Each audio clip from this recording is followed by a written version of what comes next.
அறிவுக்கண் சேனலின் அன்பான நண்பர்களுக்கு வணக்கம். நீங்கள் எப்போதாவது ஒரு பழங்கால கோவிலுக்குள் நுழையும்போது ஒரு விவரிக்க முடியாத அமைதியையும் ஆற்றலையும் உணர்ந்திருக்கிறீர்களா? உங்கள் மனதின் பாரம் குறைவது போலவும் ஒருவிதமான நேர்மறை சக்தி உங்களை சூழ்வது போலவும் தோன்றியிருக்கிறதா? அது வெறும் உங்கள் நம்பிக்கையோ அல்லது மனப்பிரமையோ அல்ல. அதன் பின்னால் ஒரு ஆழமான, திகைக்க வைக்கும் விஞ்ஞானம் இருக்கிறது. நம் முன்னோர்கள் வெறும் வழிபாட்டுத் தலங்களை மட்டும் கட்டவில்லை. அவர்கள் பிரபஞ்ச ஆற்றலை ஈர்த்து மனித உடலுக்கு வழங்கும் சக்தி வாய்ந்த எந்திரங்களை, அதாவது டெம்பிள் மெஷின்ஸை உருவாக்கியிருக்கிறார்கள். இன்று அந்த மாபெரும் எந்திரங்களின் 5 முக்கிய இயக்க ரகசியங்களை நாம் அவிழ்க்கப் போகிறோம். இந்த வீடியோவின் முடிவில் கோவில்களைப் பற்றிய உங்கள் பார்வை முற்றிலும் மாறப்போகிறது. ஒரு கோவிலின் முதல் ரகசியம் நாம் பார்ப்பதற்கு முன்பே நம் கால்களுக்கு கீழே தரைக்கு அடியில் தொடங்குகிறது. கோவில்கள் பூமியின் நேர்மறை ஆற்றல், அதாவது ஜியோ மேக்னெட்டிக் ஹாட்ஸ்பாட் அதிகமாக இருக்கும் இடங்களில் கட்டப்பட்டன என்பதை நாம் அறிவோம். ஆனால் அதை எப்படி ஒரு புள்ளியில் குவிப்பது? யோசியுங்கள். நம் உடம்பில் வர்ம புள்ளிகள் அல்லது அக்குபஞ்சர் புள்ளிகள் இருப்பது போல பூமிக்கும் சில முக்கிய ஆற்றல் புள்ளிகள் உள்ளன. இந்த புள்ளிகளை கண்டறிவதுதான் முதல் படி. கோவில் கருவறைக்கு அடியில், பூமிக்கு அடியில் மந்திரங்கள் பொறிக்கப்பட்ட செப்புத் தகடுகளை, அதாவது எந்திரங்களை பதித்தார்கள். செப்பு ஒரு மிகச்சிறந்த மின்கடத்தி. அது பரந்து விரிந்திருக்கும் பூமியின் காந்த ஆற்றலை ஒரு காந்தம் இரும்புத் துகள்களை ஈர்ப்பது போல ஒன்று திரட்டி ஒரு புள்ளியில் குவித்து அதை ஒரு லேசர் போல மேலே இருக்கும் மூலவர் சிலையை நோக்கி தள்ளுகிறது. இது உங்கள் செல்போனுக்கு வயர்லெஸ் சார்ஜர் எப்படி வேலை செய்கிறதோ அதுபோல. சார்ஜர் மின்சாரத்தை ஒரு காந்தப்புலமாக மாற்றி உங்கள் போனுக்கு அனுப்புகிறது. அதேபோல பூமிக்கு அடியில் உள்ள இந்த செப்புத் தகடுகள் பூமியின் ஆற்றலை ஒருமுகப்படுத்தி அதை கருவறைக்கு அனுப்புகின்றன. ஆக, நீங்கள் கோவிலில் நடக்கும்போது வெறுமனே தரையில் நடப்பதில்லை. பூமி தாயின் மடியிலிருந்து நேரடியாக சக்தியை பெறும் ஒரு பிரம்மாண்டமான எனர்ஜி பிளேட் மீது நடந்து கொண்டிருக்கிறீர்கள். கோவிலின் இரண்டாவது ரகசியம் அதன் வானுயர்ந்த கோபுலத்தில் ஒளிந்திருக்கிறது. கோபுரம் என்பது ஒரு பிரம்மாண்டமான ஆண்டனா. அது பிரபஞ்சத்திலிருந்து வரும் காஸ்மிக் ஆற்றலை ஈர்க்கிறது. ஆனால் அதன் வடிவம் ஏன் ஒரு பிரமிடு போல இருக்கிறது? விஞ்ஞானத்தின்படி பிரமிடு வடிவம் ஆற்றலை ஈர்ப்பதற்கும் குவிப்பதற்கும் மிகச்சிறந்த வடிவம். அதனால்தான் எகிப்திய பிரமிடுகளுக்குள் வைக்கப்பட்ட பழங்கள் கூட பல நாட்கள் கெட்டுப்போகாமல் இருக்கின்றன என்று கூறுகிறார்கள்.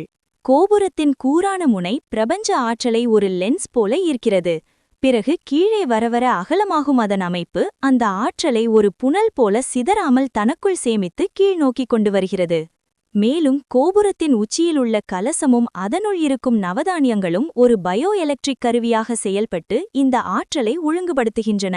இடி, மின்னல் போன்ற அபாயகரமான ஆற்றல்களை தடுத்து தேவையான நல்ல ஆற்றலை மட்டும் வடிகட்டி அனுப்புகிறது. யோசித்துப் பாருங்கள். கோபுரம் என்பது வெறும் வாசல் அல்ல. அது வானத்திலிருந்து வரும் இலவச சக்தியை வடிகட்டி பதப்படுத்தி நமக்காக பூமிக்கு கொண்டு வரும் ஒரு அதிநவீன காஸ்மிக் எனர்ஜி ஃபனல். கோவிலின் மூன்றாவது ரகசியம் அதன் புனித நீரில் மறைந்துள்ளது. தீர்த்தம் என்பது வெறும் தண்ணீர் அல்ல. அது ஆற்றல் மற்றும் நினைவுகள் ஊட்டப்பட்ட ஒரு திரவம். மூலவர் சிலையை கழுவிய அபிஷேக நீர்தான் தீர்த்தமாக வழங்கப்படுகிறது. இந்த நீர் செப்பு பாத்திரங்களில் சேமிக்கப்படுகிறது. செப்பு ஒரு நீரில் உள்ள பாக்டீரியாக்களை அழித்து நீரை தூய்மைப்படுத்தும் ஒரு உன்னத உலோகம். ஆனால் ரகசியம் அத்துடன் முடிவதில்லை. அந்த நீரில் துளசி, ஏலக்காய் மற்றும் பச்சை கற்பூரம் போன்ற மூலிகைகள் கலக்கப்படுகின்றன. துளசி மிக அதிக அளவில் ஆக்சிஜனை வெளியிடும் ஒரு செடி. பச்சை கற்பூரம் நம் சுவாச பாதையை சுத்தம் செய்து மூளைக்கு அதிக ஆக்சிஜன் செல்ல உதவுகிறது. இங்குதான் ஆழமான விஞ்ஞானம் வருகிறது. ஜப்பானிய விஞ்ஞானி மசாரு இமோட்டோ தண்ணீருக்கு நினைவாற்றல் உண்டு என்பதை பல சோதனைகள் மூலம் நிரூபித்துள்ளார்.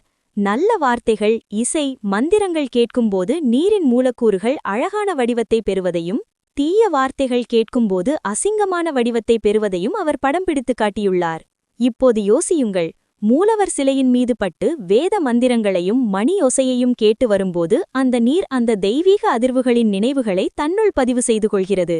ஆக, நீங்கள் அருந்தும் தீர்த்தம் என்பது மூலிகைகளால் குணமாக்கப்பட்டு, காப்பரால் பாதுகாக்கப்பட்டு, மந்திரங்களால் நினைவுகள் ஊட்டப்பட்ட ஒரு சூப்பர் சார்ஜ்டு ஹீலிங் எலிக்சிர் ஆகும். கோவிலின் நான்காவது ரகசியம் நாம் கோவிலை சுற்றி வருவதில், அதாவது பிரதட்சிணம் செய்வதில் உள்ளது. இதை ஏன் கடிகார சுற்றில் மட்டுமே செய்ய வேண்டும்? கருவறையில் பூமியின் ஆற்றலும் பிரபஞ்சத்தின் ஆற்றலும் குவிந்து ஒரு சக்தி வாய்ந்த ஆற்றல் சுழல் உருவாகியிருக்கிறது. நீங்கள் கடிகார சுற்றில் அதாவது வலதிலிருந்து இடதுக்கு செல்லும்போது உங்கள் வலது கை கருவறையை நோக்கி இருக்கும். நம் உடலின் வலது பாகம் நர்க்க ரீதியான பகுத்தறியும் இடது பக்க மூளையுடனும் இடது பாகம் உள்ளுணர்வு மற்றும் படைப்பாற்றல் கொண்ட வலது பக்க மூளையுடனும் இணைக்கப்பட்டுள்ளது. நீங்கள் கடிகார சுற்றில் கோவிலை வலம் வரும்போது உங்கள் உடலின் வலது புறம் கருவறையின் ஆற்றல் புலத்தோடு தொடர்ந்து தொடர்பில் இருக்கிறது. உங்கள் உடல் ஒரு செயற்கைக்கோள் போல அந்த ஆற்றல் மையத்தை சுற்றி அதன் சக்தியை மெதுவாகவும் சீராகவும் கிரகித்துக் கொள்கிறது. இது உங்கள் இடது பக்க மூளையை அமைதிப்படுத்தி உங்கள் உள்ளுணர்வு சக்தியை தூண்டுகிறது. இது ஒரு ஆற்றல் குளியல் எடுப்பது போன்றது. அவசரமாக ஓடுவதால் எந்த பயனும் இல்லை. மெதுவாக நிதானமாக அந்த ஆற்றல் சுழலை உணர்ந்து நடப்பதே உண்மையான பிரதட்சிணம். ஒவ்வொரு சுற்றிலும் உங்கள் உடலின் ஒவ்வொரு செல்லும் அந்த தெய்வீக ஆற்றலால் கழுவப்பட்டு புத்துணர்ச்சி பெறுகிறது. இப்போது நாம் கோவிலின் இருதய பகுதிக்கு வருகிறோம். இறுதி மற்றும் மிக சக்தி வாய்ந்த ரகசியம், கோவிலின் கருவறை, த கர்ப்பகிருஹா, அதாவது இந்த எந்திரத்தின் கோர் ரியாக்டர். பூமியின் ஆற்றல், பிரபஞ்சத்தின் ஆற்றல், மந்திரங்களின் ஒலியாற்றல், மணியோசையின் அதிர்வாற்றல் என அனைத்து சக்திகளும் இங்குதான் குவிகின்றன. மூலவர் சிலை சாதாரண கல்லில் செய்யப்படுவதில்லை. அது ஆற்றலை நீண்ட காலம் தன்னுள் தக்க வைத்துக் கொள்ளும் திறன் கொண்ட அதிக அடர்த்தியுடைய கருங்கற்களால் செய்யப்படுகிறது. பல வருடங்களாக செய்யப்படும் அபிஷேகங்கள், மந்திர உச்சாடனங்கள் மூலம் அந்த சிலை ஒரு பிரம்மாண்டமான ஸ்பிரிச்சுவல் கெப்பாசிட்டர் போல ஆற்றலை தன்னுள் சேமித்து வைத்திருந்து அதை தொடர்ந்து வெளிப்படுத்திக் கொண்டே இருக்கிறது. அந்த அறையின் இருட்டும் அமைதியும் உங்கள் வெளியுணர்வுகளை அடக்கி உங்கள் உள்ளுணர்வை தூண்டுகிறது.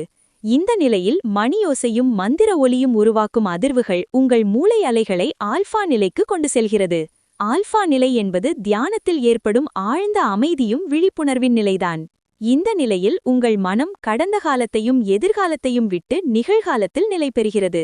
அப்போது கருவறையின் குவிக்கப்பட்ட ஆற்றலை உங்கள் உடல் நேரடியாக கிரகித்துக் கொள்கிறது.